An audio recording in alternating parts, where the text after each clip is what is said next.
Hi, my name is Elaine, and I'm an incoming first year at Barnard College of Columbia University.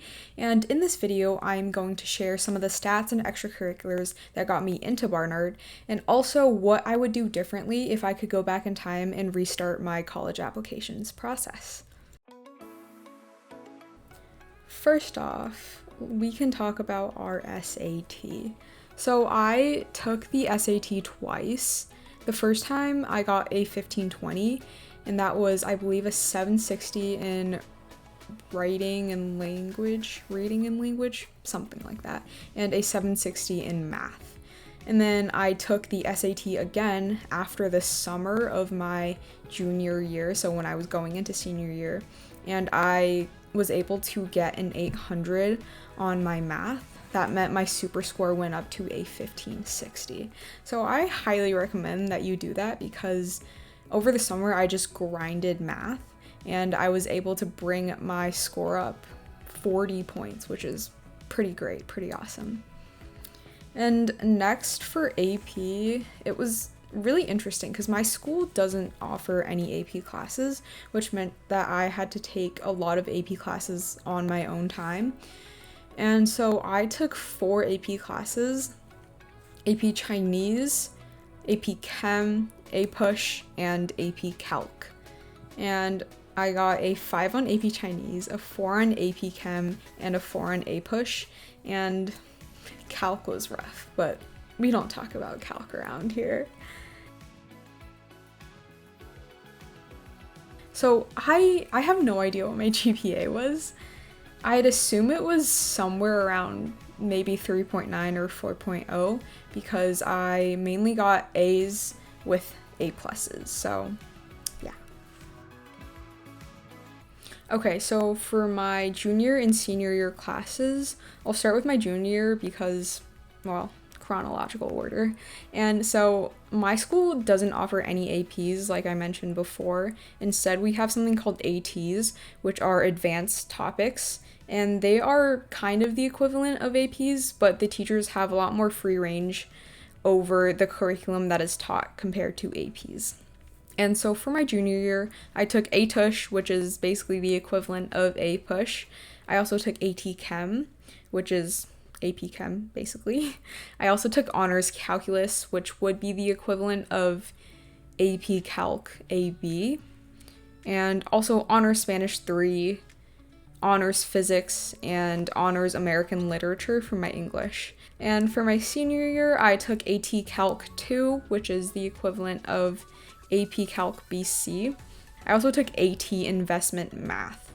And investment math is, like the name suggests, investment math. It's like the finance bro class where you learn all about the stock market. That was an interesting class. So you'll see that I doubled up in math my senior year. And then other than those 2 math classes, I also took AT Bio, which is basically AP Bio, but I didn't take any AP tests for Bio. I also took AT English and then also Spanish 4.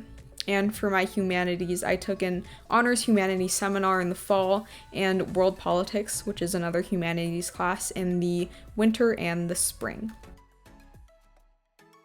Okay, so my first activity was my piano accompaniment business. And so essentially I launched my own piano accompaniment business that catered to the young musicians in my local area. And I had around 20-ish returning clients across a couple different teachers in the region. So I had violinists reach out to me, saxophone players, flute players. And so it was a very nice side project of mine. And what was really cool is that I had some clients that were going to play in Carnegie Hall, and they hired me to play as their piano accompaniment, which was also really cool. And so I started this in the 10th grade, and I did it all the way up to senior year, so that was 3 years. For my hours spent per week, I sit around 2.5. The second activity that I listed on the Common App was that I was the co-founder and co-president of the Red Cross Club at my school. essentially, like, the American Red Cross has their own frameworks for how to start a club. So if you go on the American Red Cross website, you'll just find a list of everything you need to know. And so basically I co-founded a club of 35 plus members. There was actually a lot of us. And what we did was we organized blood drives, fundraisers, and preparedness trainings for the community, meaning our school and beyond. Something really cool is that I was also a blood donor ambassador, meaning that I worked at blood drives on the weekends and such to help the American Red Cross organize stuff like that. My third activity was that I was on the varsity crew team. Now, I don't know why I put this as number 3, but I guess it was important to me at the time. But I was on the varsity crew team and I was part of the leadership team, and we qualified for the New England Interscholastic Rowing Association, and I also raced at Head of the Charles. So I was fine at rowing, but obviously I didn't get recruited, so I don't know why I put that really high up. So that is something that I would definitely change if I could go back. But for participation, grade levels was 10, 11, 12. I did it fall and spring season, and I spent about 14 hours per week. All right, my fourth activity was that I was a nonprofit freelance musician, and basically this was kind of in tandem to my piano accompaniment business, but basically some people would see me performing and they'd be like, oh, like, I have an event that I would love for you to play at. And so basically I got hired to play at various events, and I earned over $4,500, and some of the profit went to school programs to support marginalized students on their musical journey. And then for my fifth activity, I put that I was a violinist. And for when I described the activity, I just wrote that I was the first prize winner in the Elite International Music Competition and the Sempre Music Concerto Competition. And I also played in Carnegie Hall and with the New Hampshire Philharmonic Orchestra as a soloist. And then for my sixth activity, along a very similar vein, I put that I was a pianist. I've actually been playing piano longer than I have violin. I don't know why I put piano underneath violin. That just doesn't really make sense to me now, but I guess back then I was like, oh, I like violin better than piano, but I don't know. I like them equally. Anyways, so I was the first and second prize winner in international competitions. Because the word count was so limited, I couldn't really describe which competitions, but yeah, I also played in Carnegie Hall and as a soloist with the New Hampshire Philharmonic Orchestra. And again, participation levels were 9 through 12, and then the timing of participation was all year. Okay, for my seventh activity, I had an internship at the Kantar Group, and this was a market research assistant internship.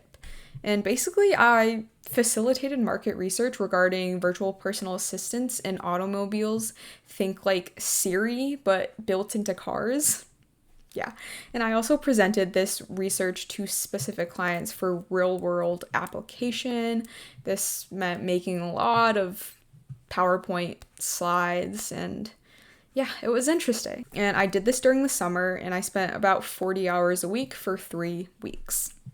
And for my eighth activity, I was the co-captain of the disciplinary committee at my school. This was interesting. So the disciplinary committee, also known as DC, is an elected official position, I guess. And it's basically where we discuss the student handbook, student life, and it's also where we handle disciplinary cases regarding the violation of school principles. I don't know why I even put this on here, but I guess when you had 10 activity slots to fill, I guess this could have been a good one. Kind of random though. Okay, coming up to the last two, my ninth activity was that I was a certified tutor with paper airplanes. A lot of people hear the title paper airplanes and they're like, so you make paper airplanes? But no, it's actually an organization that connects students in the US to students in the Middle East to help them learn English. And so basically I connected with students in Syria to tutor English. Okay, and the last activity was that I was the co-president of the Asian Culture Club at my school. And it's pretty self-explanatory. I led events celebrating Asian culture, and I spread culture to the community through club meetings and hands-on school-wide activities. Yeah, very self-explanatory. And for the participation grade levels, it was 10 or 11 and 12. And I spent around an hour per week on this club. Okay, that was it for our activities. And now we're moving on to my honors, or like awards, I guess would be a better word. And so for my first honor, I put that I was an AP Scholar with honor, and this was in the 11th grade. I don't know why I put this as my first honor, but I didn't really have a lot of like big honors to put, so I guess like this was a big one. And then for my second honor, I put that I was a National Merit Commended Scholar, and this was given to me in the 12th grade, and the levels of recognition was state/regional. And I got this because I got a decent score on my PSAT, yay, that I took in junior year. And what's crazy about it is that if I had gotten like one more point, I don't really know how they like score it, because you get your score, but then you also get like a qualifying PSAT score thing. If I had gotten one more, I could have been a semi-finalist, but it's fine. Okay, for my third honors, I earned the highest level of distinction from the Associated Board of the Royal School of Music Performance exam. And this was in 9th grade. And the level of recognition was international. So the Associated Board of the Royal School of Music Performance, also known as ABRSM, is basically like a piano exam that you take. And this was during COVID, so I couldn't go in person, and I had to basically videotape like 20 minutes of myself playing 3 pieces. It was kind of bad, but we got through it. And so my fourth honors was that I was a Mary Halpin Carter Classroom Innovator Award. And this is a school-wide award, so like nothing state or regional level, just like in my school. And I got this award in the 11th grade. And so basically what my school does is that it has, I believe, 3 awards given to juniors, this being one of them. And so I was super grateful to get this award. Okay, for my 5th honors, I basically got a leadership and character award for crew, and this was during 12th grade, and the level of recognition was obviously school. I don't know, I guess my coach thought I was a good leader, and so they were like, we'll give this to you. So I was super happy about that too. Okay, and that basically leads us to the end of this video. And in the beginning, I said that I would talk a little bit about things I would do differently. And so looking back, I guess one thing that I didn't really like about my application was that it was very jumbled and not really cohesive.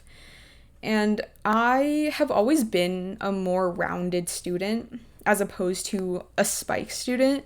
And so some of my activities didn't really make sense in the context of other activities. Like, I guess I was trying to show that I was, well-rounded, that I was interested in a lot of different things, but like crew, music, service, like some of that like didn't really mix the way I had intended it to. And I think a big part of that was because my essays didn't do a fantastic job at connecting everything together. And this is really because I didn't have a plan going into my college application. I was sort of going into it blind, being like, I'll figure everything out as it goes.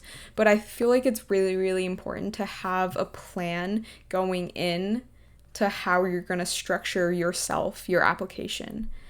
Because essentially what college admissions is that you're marketing and pitching yourself to the admissions office. Like, you yourself are the product. And so having a cohesive application that has like a central thesis is so, so important in making yourself, the product, look appealing to these college admissions officers. So having a central thesis that focuses on a few things that you're really, really passionate about is a lot more effective than, piling everything you've done throughout the 4 years of your college, or 3 years of your or high school experience. I'm sorry. And just praying that it'll land you somewhere. And so, what I mean by your thesis, so your thesis is basically what you want to tell the admissions officers about yourself, and your thesis is shaped through your main essay and activities. And the supplements that you're going to have to write for these colleges are to show how you and your thesis can fit into the school's community and dynamic. So, yeah, that was something that I struggled a lot with myself. And looking back at my application, it's definitely something that I think I could have done a lot better.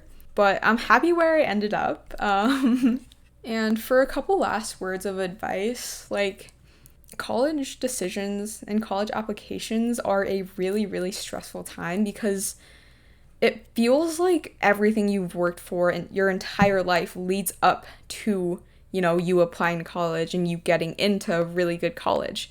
But I think it's really important to not define yourself based on what college wants you, if that makes sense. Like, don't be so driven to get into these Ivy Leagues and whatnot that you forget who you are. But, like, at the end of the day, a degree is a degree no matter where it's from. And I am a firm believer that if you work hard and really put your mind to whatever you want to do, you will succeed in life, even if you don't get into Harvard. Like, it really doesn't matter if you go to Harvard or not. It's your mentality, your mindset that makes you successful. And so, yeah, that's basically it.